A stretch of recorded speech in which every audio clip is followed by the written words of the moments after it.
Hey, what's up, guys? Welcome back to the channel. So, we had started a series of lecture on 12th standard economics. If you're liking the series, please do subscribe my channel. तो करना Till now, we have covered determinants of supply. Chapter number 4 हम लोगों ने start किया है, जिसमें हम लोगों ने अब तक जो है determinants of supply डिस्कस कर लिया है. ओके, ये सारे determinants के बारे में हम लोगों ने प्रीवियस वीडियो में डिस्कस किया है. अगर आप लोगों ने वो वीडियो नहीं देखा है, so please go and watch that video. Now today we will discuss another important topic from this chapter, that is law of supply.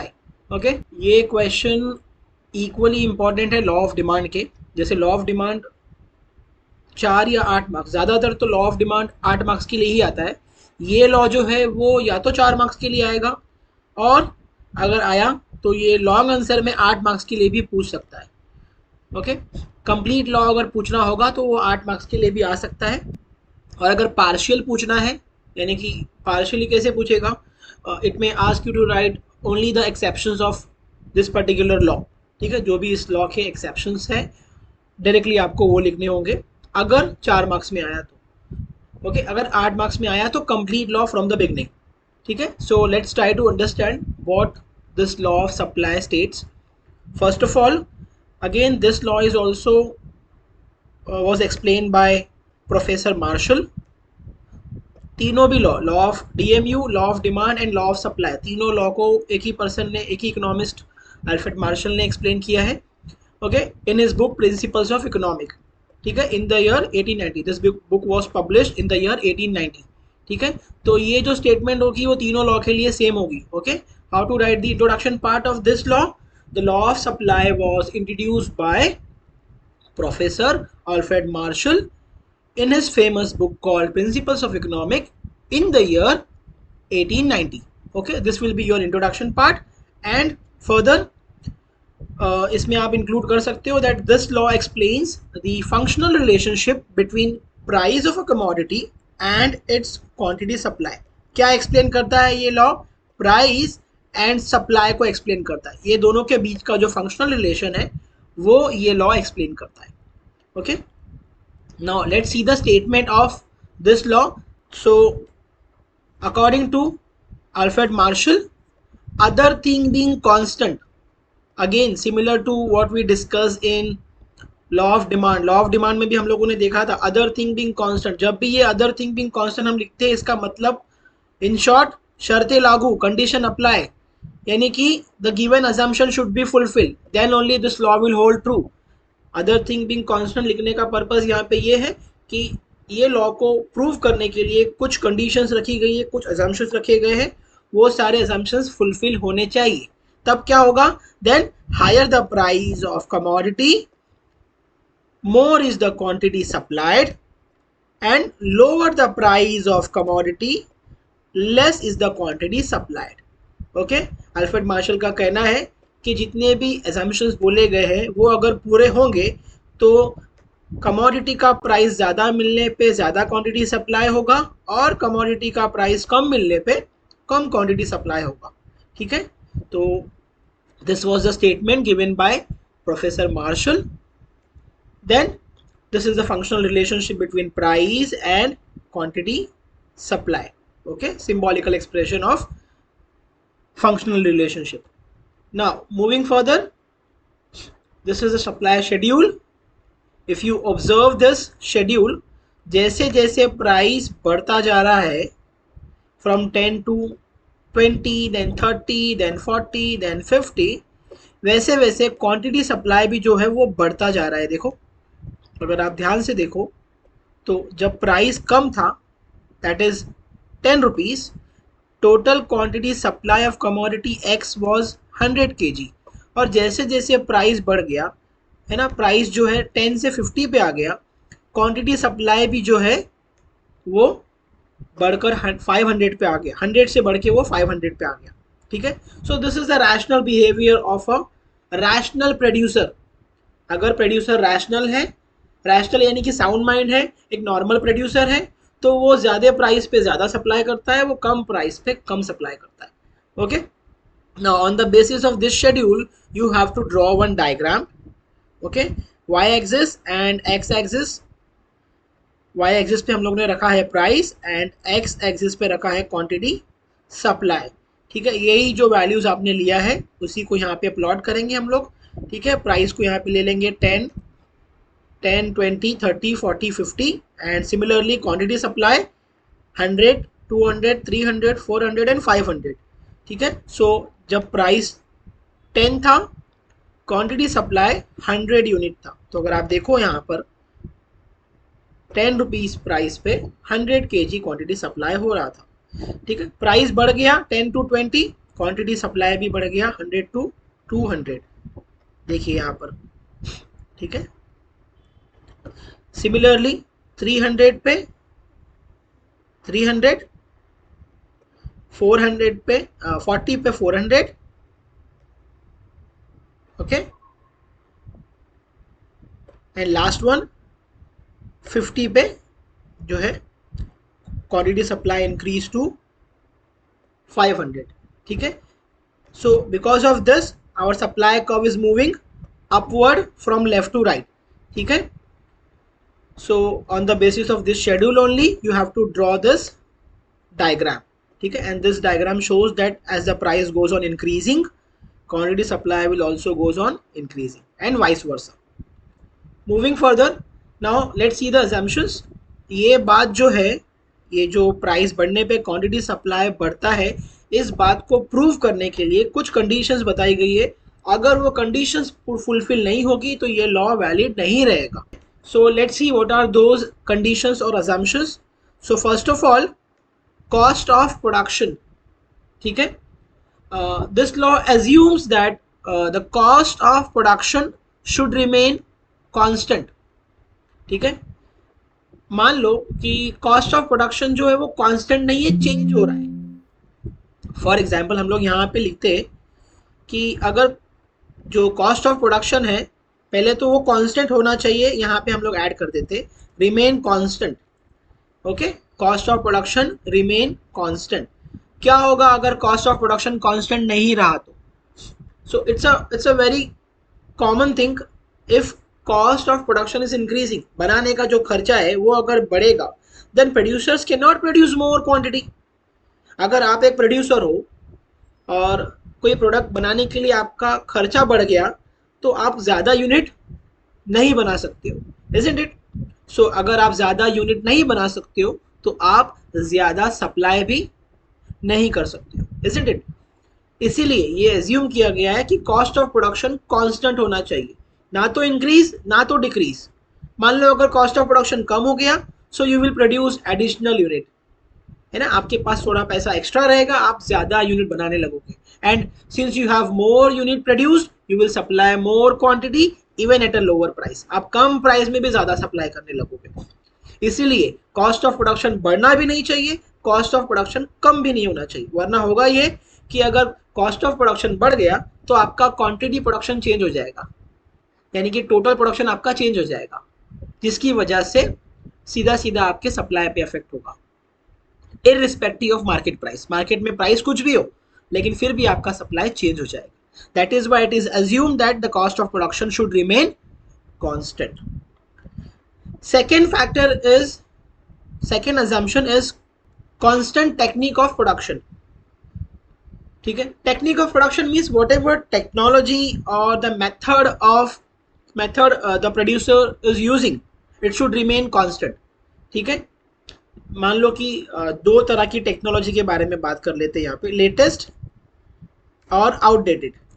Okay, या तो लेटेस्ट या तो आउटडेटेड। अब प्रोड्यूसर अगर पहले जो है वो लेटेस्ट यूज कर रहा था तो वो लेटेस्ट ही होना चाहिए, या अगर पुराने ज़माने का बाबा आजम के ज़माने की मशीन यूज़ कर रहा था तो वो वही रहनी चाहिए।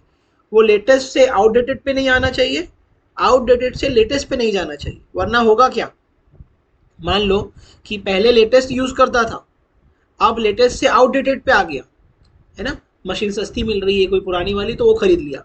सो होगा ये कि उसका प्रोडक्शन एक्टिविटी कम हो जाएगा, है ना, लेटेस्ट से आउटडेटेड मशीनरी पे आने पे प्रोडक्शन यूनिट कम हो जाएगा, ज़्यादा नहीं बना पाएगा वो, पुरानी मशीन कितना बनाएगी, कम बनाएगी। So he can not produce more and he can not supply also, even the market prices are high, market में प्राइसेस बहुत अच्छा मिल रहा है लेकिन फिर भी वो ज़्यादा सप्लाई नहीं कर पाएगा। क्यों? क्योंकि वो ज़्यादा बना ही नहीं पाएगा, इजंट इट? और मान लो कि वो पहले आउटडेटेड यूज़ करता था और सडनली चेंज करके उसने लेटेस्ट स्टार्ट कर दिया यूज़ करना, तो अभी क्या होगा? पहले वो कम यूनिट बना रहा था, सडनली लेटेस्ट टेक्नोलॉजी यूज़ करने की वजह से ही कैन प्रोड्यूस एडिशनल यूनिट, है ना, ज़्यादा यूनिट बना सकता है। And since he can produce more unit, he can supply more unit even at a lower price, which is against to the statement of law. हमारी स्टेटमेंट ऑफ लॉ क्या है कि ज़्यादा प्राइस होने पे सप्लाई बढ़ता है, लेकिन यहाँ पे टेक्नोलॉजी चेंज होने की वजह से सप्लाई बढ़ जाएगा। इसीलिए जो टेक्निक यूज़ कर रहा है वही टेक्निक होनी चाहिए, टेक्निक को बार बार चेंज नहीं करना है, वरना ये लॉ इनवैलिड हो जाएगा। I hope you understood this point. Moving further, no change in weather condition. See, the supply of agricultural product is totally depend on किस पे? वेदर कंडीशन पे डिपेंड करता है। यानी कि जितना अच्छा आपका वेदर कंडीशन होगा उतना ही ज्यादा एग्रीकल्चरल प्रोडक्ट का सप्लाई होगा, इजंट इट?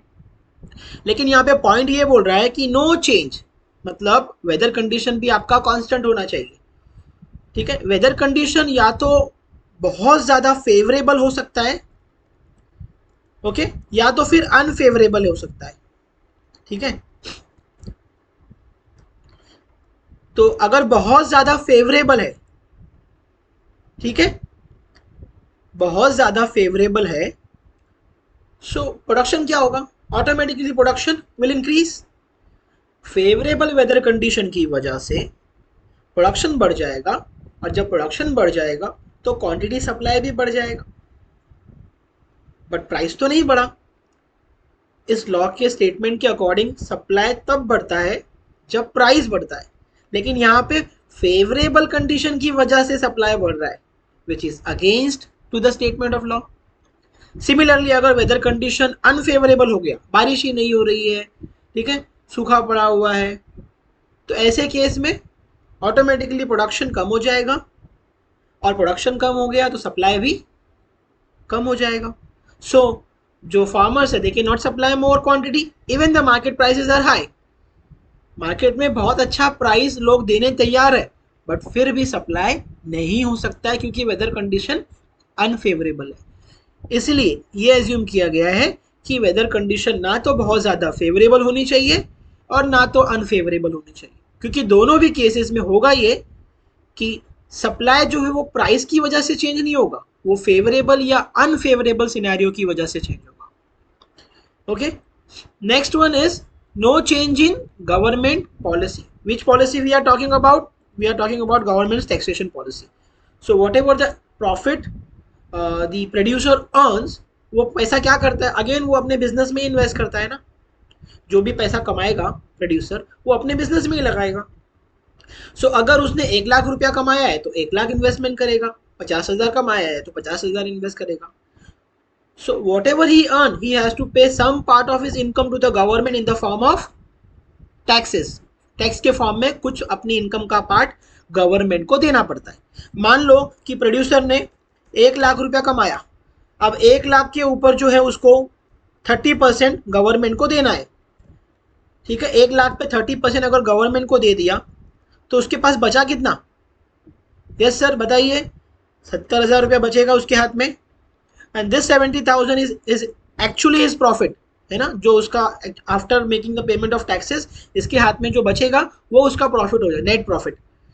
ये 70,000 रुपया वो इन्वेस्ट कर सकता है और प्रोडक्शन करने के लिए, इजंट इट? मान लो कि गवर्नमेंट ने कल को 30 की जगह 40 कर दिया, अब टैक्स रेट को बढ़ा दिया, तो होगा क्या?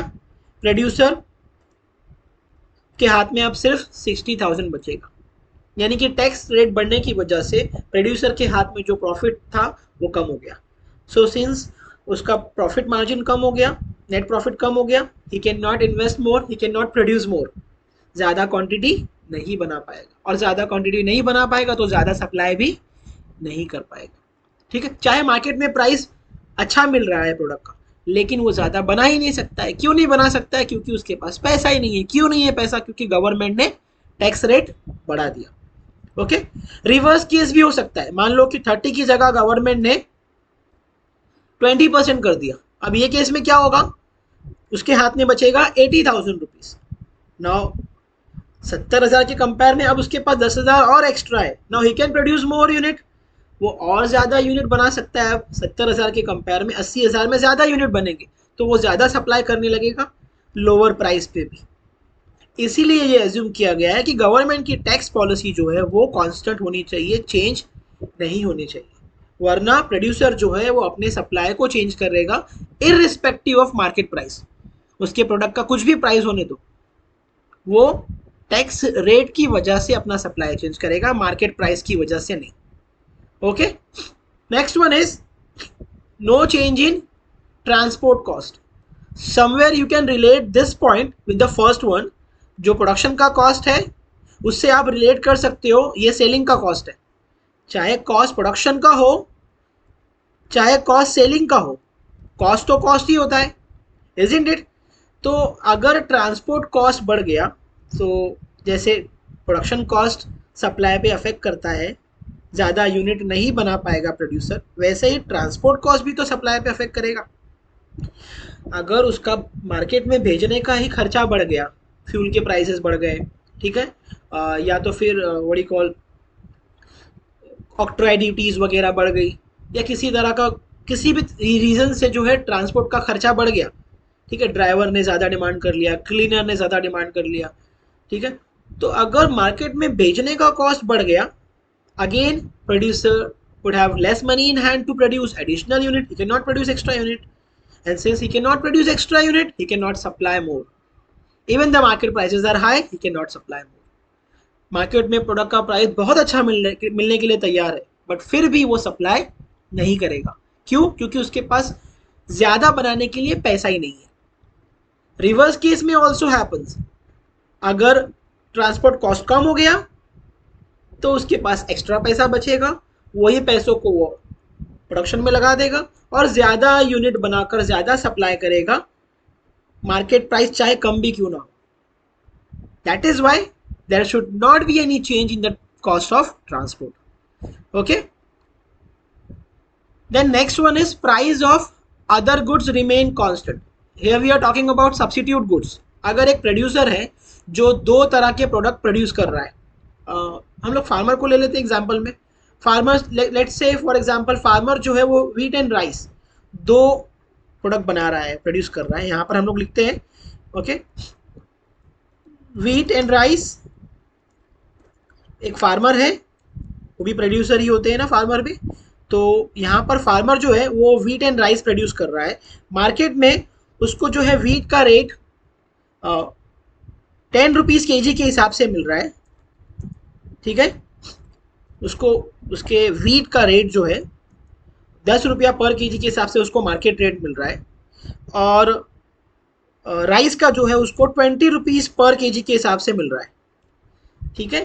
तो अगर ये केस देखा जाए तो डेफिनेटली राइस का प्राइस जो है उसको ज़्यादा मिल रहा है, तो ही will supply more quantity of rice and less quantity of wheat, he will not produce more quantity of wheat.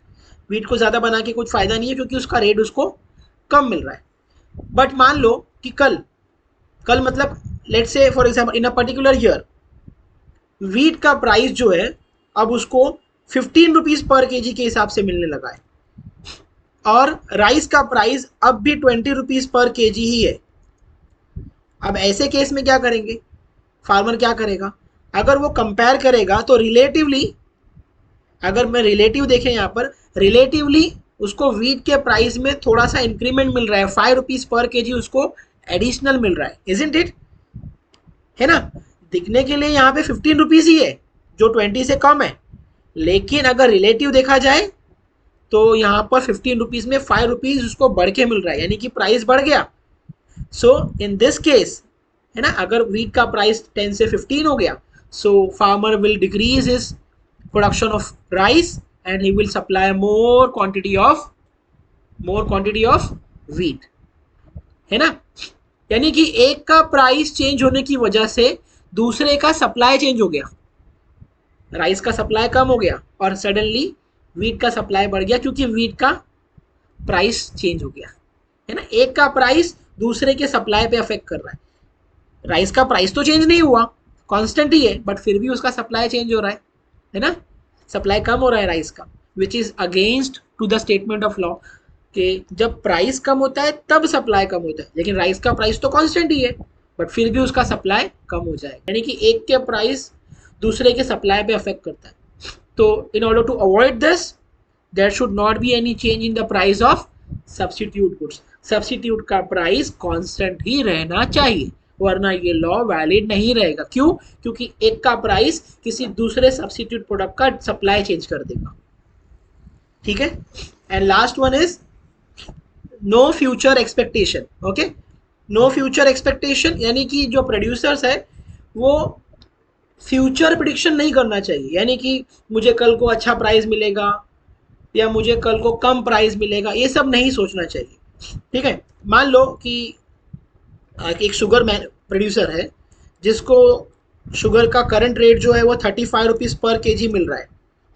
Okay, एक शुगर मैन्युफैक्चरर है जिसको उसके शुगर का 35 रुपीज़ पर केजी मिल रहा है। 35 ज़्यादा हो जाएगा, हम लोग 30 कर देते हैं इसको। ओके, मार्केट में अभी उसको 30 रुपीज़ पर केजी से मिल रहा है ना। अगर वो चाहे तो अपने सप्लाई को कांस्टेंट रख सकता है, बट इफ ही एक्सपेक्ट, अगर वो एक्सपेक्टेशन रखेगा कि दिवाली आने वाली है ना, उसने फ्यूचर का सोच लिया अगले महीने दिवाली आने वाली है, तो ऐसे केस में ना ही विल एक्सपेक्ट कि दिवाली आएगी तो मुझे मेरे शुगर का जो रेट है वो अभी जो 30 मिल रहा है वो मुझे बाद में 35 पर केजी भी मिलेगा या 40 रुपीज़ पर केजी भी मिलेगा, बिकॉज दिवाली में शुगर का डिमांड बढ़ जाता है तो उसको ज़्यादा प्राइस की उम्मीद है। ठीक है, तो ऐसे केस में वो करंट सप्लाई को क्या कर देगा, करंट सप्लाई को कम कर देगा। करंट प्राइस अच्छा है बट फिर भी सप्लाई कम कर देगा, ये सोचकर, बिकॉज ही इज एक्सपेक्टिंग कि he will get a good price in future, future में और ज़्यादा मिलेगा, तो अभी के ज़्यादा प्राइस को भी इग्नोर कर देगा। ठीक है, करंट ज़्यादा प्राइस भी रहेगा तो भी इग्नोर कर देगा। And vice versa, reverse case में ऑल्सो हैपन्स। अगर प्रोड्यूसर एक्सपेक्ट करता है कि कल को उसके प्रोडक्ट का प्राइस कम होने वाला है, तो अभी अगर मार्केट में प्राइस कम भी है ना तब भी वो ज़्यादा सप्लाई करने लगेगा, यानी कि वो अपने एक्सपेक्टेशन के अकॉर्डिंग सप्लाई को चेंज कर रहा है, करंट प्राइस के अकॉर्डिंग नहीं। That is why it is assumed that there should not be any future expectation about prices from producer side। अगर उसने फ्यूचर एक्सपेक्ट किया तो वो करंट सप्लाई को फ्यूचर एक्सपेक्टेशन के अकॉर्डिंग चेंज करेगा, करंट प्राइस के अकॉर्डिंग नहीं। Okay, that is why there should not be any future expectation। I hope all of you are clear with the assumptions of law of supply। In the next video we will discuss some exceptional cases on which this particular law is not applicable। Okay, so I'll meet you in the next video। I hope you enjoyed. Don't forget to subscribe my channel and keep watching।